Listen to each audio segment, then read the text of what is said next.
Oh, no, no, no, no, no.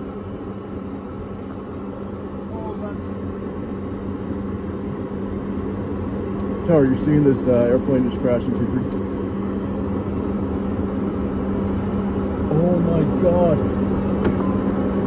Oh my god. Just keeps happening. The Trump administration is firing hundreds of FAA employees with probationary status. That includes critical air traffic control employees. Just 19 days after a military helicopter crashed into a commercial airliner, killing everyone on board. A little bit about PASS. We're a federal employees union. We represent about 11,000 FAA employees, and they are in the air traffic organization and the aviation safety organization for FAA. So a lot of these folks that we're talking about support a couple of the key roles in FAA, which is for us, which are the technicians that maintain the air traffic control system and the aviation safety inspectors who oversee the air carrier system, make sure that they're following all the regulations under 14 CFR and, of course, under general aviation. With the Trump administration taking steps such as these. Hey guys, quick break in the action. I have a new show coming out called The Rick Strom Show. It is going to be awesome. I'm interviewing musicians, athletes, producers, writers, journalists, authors, sports doctors. Go check it out at youtube.com/@TheRickStromShow. Also be sure to throw me a follow on Instagram, Threads, Blue Sky. It can all be found in the description box below. Thank you. Hey, another successful flight. All glory be to God. Just touched down at the airport. Dealing with this career, you gotta be cautious. Most of all, you gotta stay prayed up. Believe it. They make qualified individuals such as this man the scapegoats. We must have only the highest standards for those who work in our aviation system. I changed the Obama standards from very mediocre at best to extraordinary. You remember that. Only the highest aptitude, they have to be the highest intellect and psychologically superior people were allowed to qualify for air traffic controllers. That was not so prior to getting there. When I arrived in 2016, I made that change very early on because I always felt this was a job that, and other jobs too, but this was a job that had to be superior intelligence, and we didn't really have that, and we had it. Because of rhetoric such as this. The initiative is part of the FAA's diversity and inclusion hiring plan. Think of that. The initiative is part of the FAA's diversity and inclusion hiring plan, which says diversity is integral to achieving FAA's mission of ensuring safe and efficient travel. I don't think so. I think it's just the opposite. The FAA website shows that the agency's guidance on diversity hiring were last updated on March 23rd of 22. They wanted to make it even more so.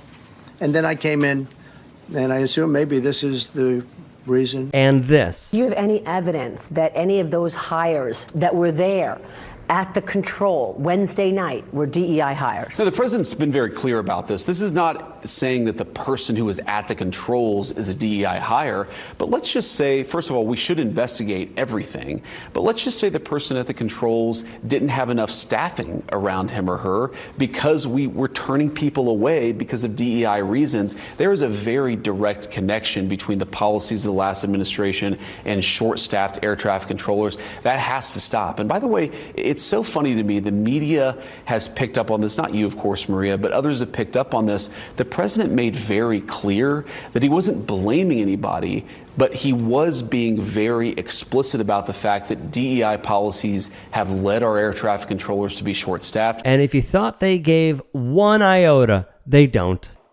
Do you have a plan to go visit the site or meet with any of the I have a plan responders? to visit, not the site, because you tell me, what's the site? The water? Or to meet with the first responders? This is how Trump answers questions regarding a plane crash on his watch. But why are they doing this? Do you believe that women and minority pilots are inherently less intelligent and less skilled than white male pilots?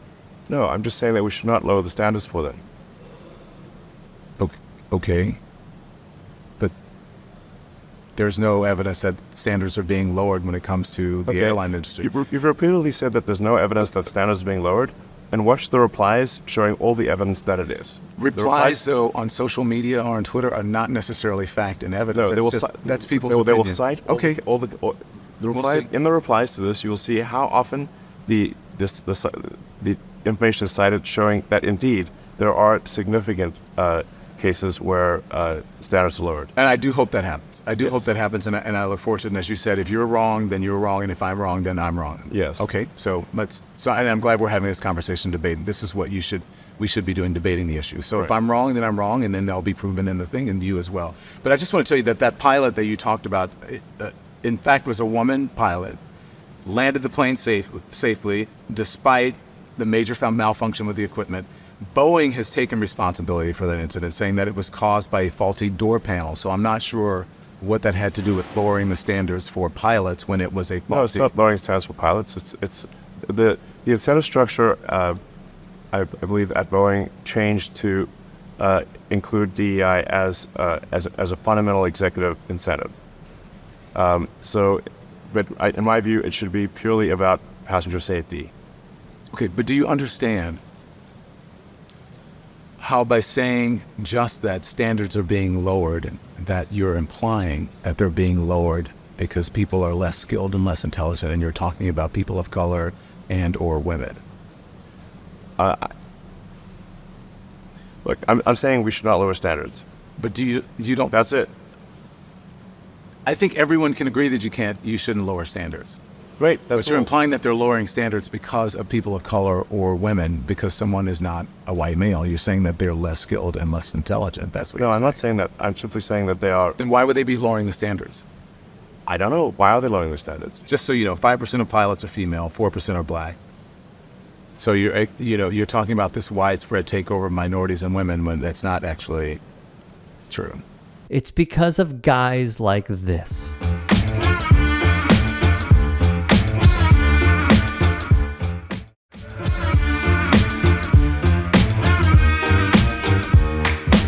But now we're saying that, no, actually, we are going to complain. If money is spent badly, if your taxpayer dollars are not spent in a sensible and frugal manner, then that's not okay. Your tax dollars need to be spent wisely on things that matter to the people. I mean, these things, it's just common sense. It's not draconian or radical, I think. It's really just saying, let's look at each of these expenditures and say, is this actually in the best interest of the people? And if it is, it's approved. If it's not, we should think about it. It's far from reality via Politico. The FAA has spent years tangling with Elon Musk's SpaceX for violations related to its operations, including multiple incidents when the company launched rockets without approval.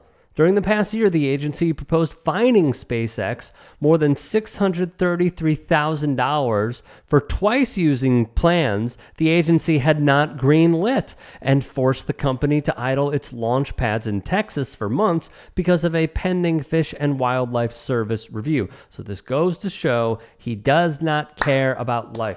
All of this, I'm pro-life, I'm super Christian and all this stuff. He doesn't care. He doesn't care about anything but himself and how much money he could make to continue ruling us. The piece continues.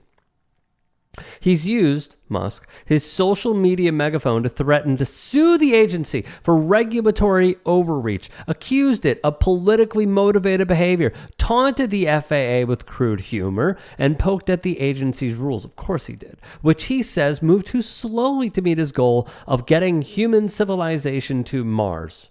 He's trying to colonize it.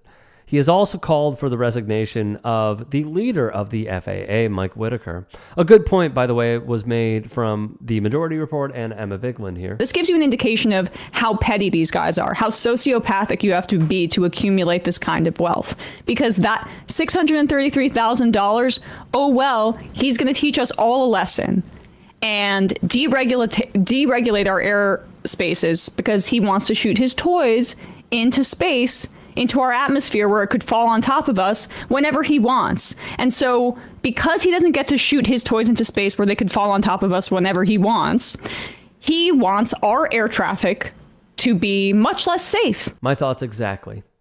Let's continue. From Rolling Stone's Tim Dickinson and Andrew Perez, at the same moment the agency is being hollowed out, Musk himself may be poised to profit. Listen to this, please. Transportation Secretary Sean Duffy posted on Twitter, employees from Musk's company, SpaceX, are going to be touring, and I believe they already did, an air traffic control command center to envision how we can make a new, better, modern, and safer system.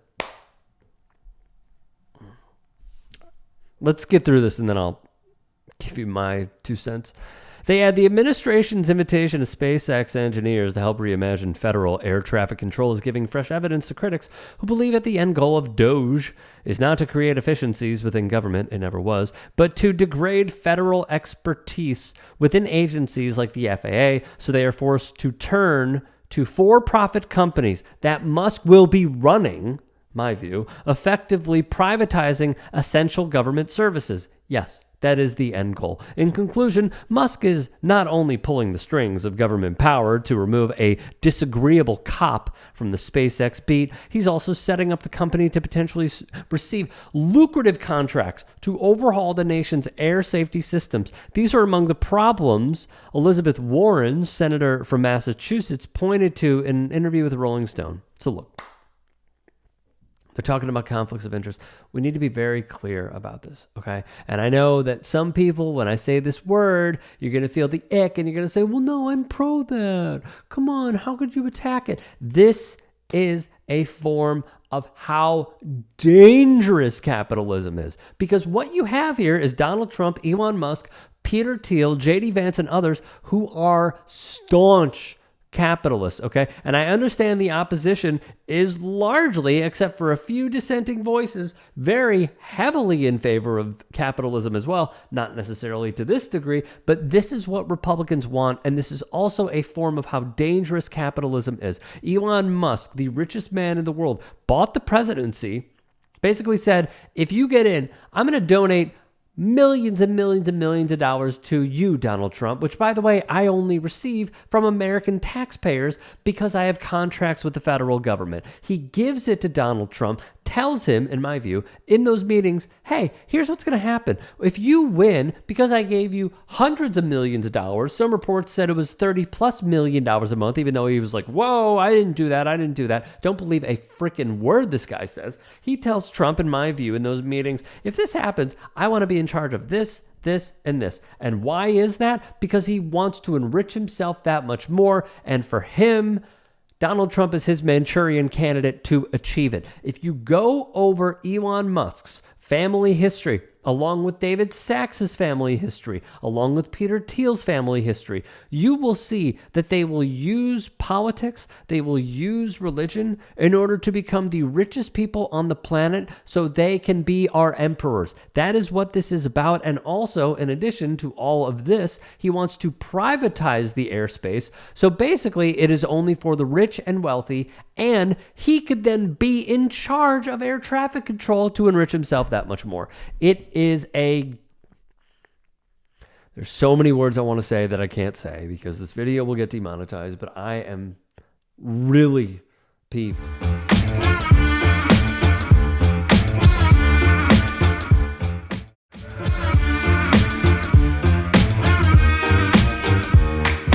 Justin Tucker might have ruined his life. The Justin Tucker story is very serious. Obviously, serious allegations coming from multiple massage salons and multiple massage therapists about sexual actions from Justin Tucker, kicker, everybody assumes future Hall of Fame kicker for the Baltimore Ravens from 2012 to 2016. Justin Tucker is said to be banned from multiple massage parlors in the Baltimore area. He is being accused of inappropriate behavior, making women touch his private, ejaculating in these sessions, and they are investigating. Now the NFL has said... Well, the NFL is going to be interviewing as part of the investigation with the league that they have investigated, or they're interviewing 16, as you just mentioned, massage therapists across 8 different spas.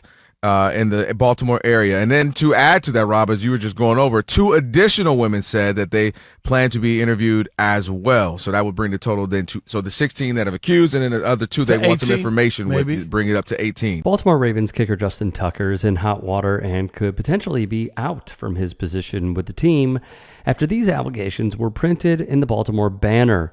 Those journalists spoke with Dan Le Batard. People say a lot that the first 6 massage therapists came forward, but it was really a matter of us finding them. It all started with Justin Fenton, our colleague, getting a tip from a friend who had happened to overhear at 2 different environments, people talking about these rumors about Justin Tucker. We did a quick search of X and found that there were several posts about this going back a few years, which was intriguing. I messaged one of the people who had put up one of those posts and was surprised when that person messaged me right back and said, yeah, someone I went to high school with had posted about this on Facebook a few years ago. I asked him to send me screenshots, and he did. I contacted that woman, and she wound up being the first massage therapist that we spoke to. We later put up a post in a group for Maryland massage therapists, and through that post, we learned of many others who knew about these allegations secondhand. They were able to give us the locations of spas. They were able to give us names of people that they had heard about, and we were able to do additional reporting that led us to the first 6 massage therapists who said that they had had these experiences with Justin Tucker. Also, in that first story, we were able to confirm that 2 spas in the area had banned him. It was explosive, thoroughly researched, and overall, just very well done. Hey guys, quick break in the action. I have a new show coming out called The Rick Strom Show. It is going to be awesome. I'm interviewing musicians, athletes, producers, writers, journalists, authors, sports doctors. Go check it out at youtube.com/@TheRickStromShow. Also be sure to throw me a follow on Instagram, Threads, Blue Sky. It can all be found in the description box below. Thank you. The Baltimore Banner, broke this story in the last week of January, where 6 massage therapists accused who we thought would be potential Hall of Famer Justin Tucker of misconduct, which included him exposing himself, coming to fruition per se, on the massage table and brushing 2 masseuses with his exposed privates. That did lead to him being banned from not 1, but 2 spas. Again, these are all allegations, I want to make clear, as printed in the Baltimore Banner. Days later, there would be 3 more massage therapists that came forward. This included a woman who said he, Tucker, stroked her inner thigh, and another who claimed he would EJ on the table, which has become a theme with these allegations. This all allegedly took place from 2012 to 2016, 1 year after marrying his college sweetheart. That brought the number to 9. Then, a former employee would provide the Banner with evidence from 2015. Quote, I understand that Justin Tucker is an important client to the QG, but as an employee of the QG who has tolerated the previous interactions with him, I no longer feel safe or comfortable working with him, that masseuse wrote. So we have evidence that he was causing some problems and how it made the staff uncomfortable. Fast forward to present day, 7 more masseuses have come forward. Their stories are eerily similar to what we have just gone over. One said Tucker, this is from the piece, made intense eye contact throughout the massage while exposed. And others said he used his erect privates to move the sheet. In a lengthy statement, Tucker denied any wrongdoing. His lawyers would also do the same. In part, his tweet and statement would read, I have always made a conscious effort to be considerate and respectful in all of the interactions with the community that I love so much. It is devastating for me to learn that anyone would feel I was offensive in any way. I maintain I did not act inappropriately at any point before, during, or after a professional bodywork treatment session.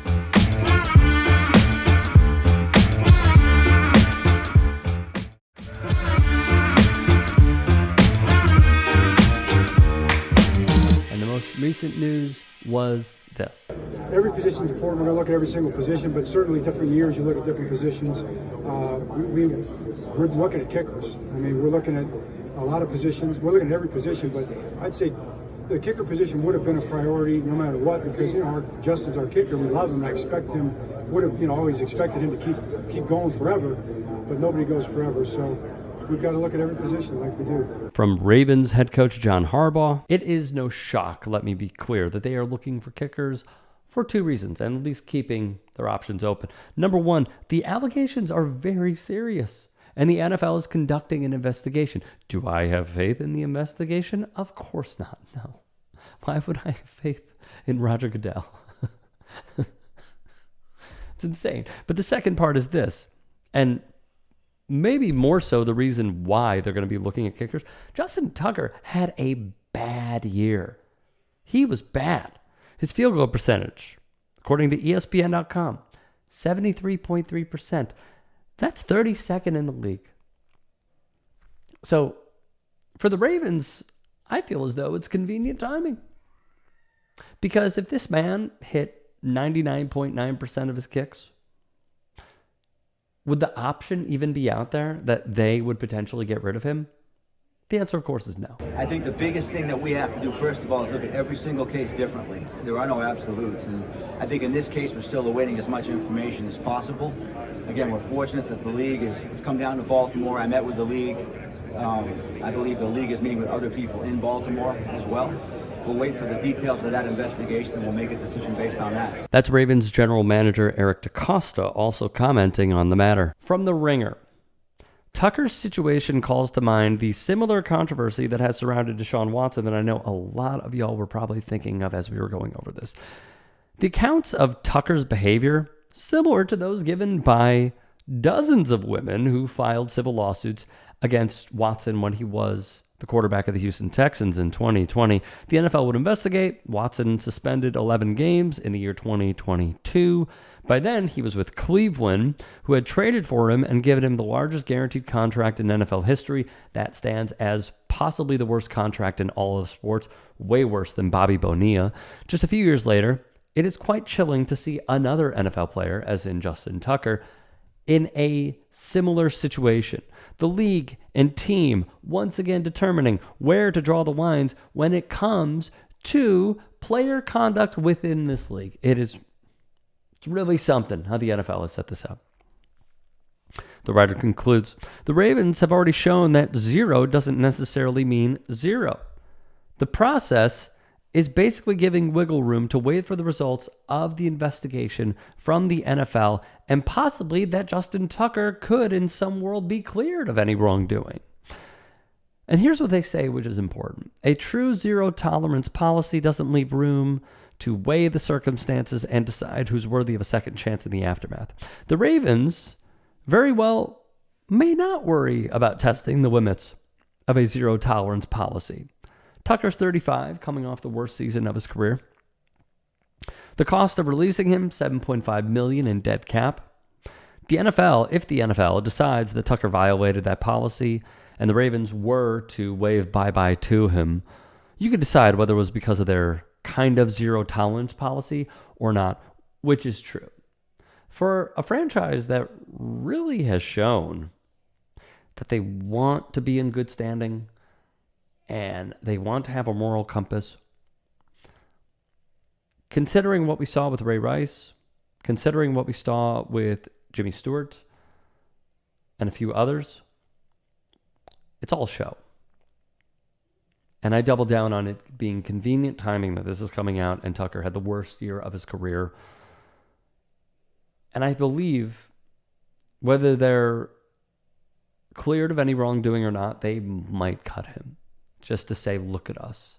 We are morally superior, and go and sign another Harrison Butker. If you can and are willing, please become a paid member here at TYT Sports.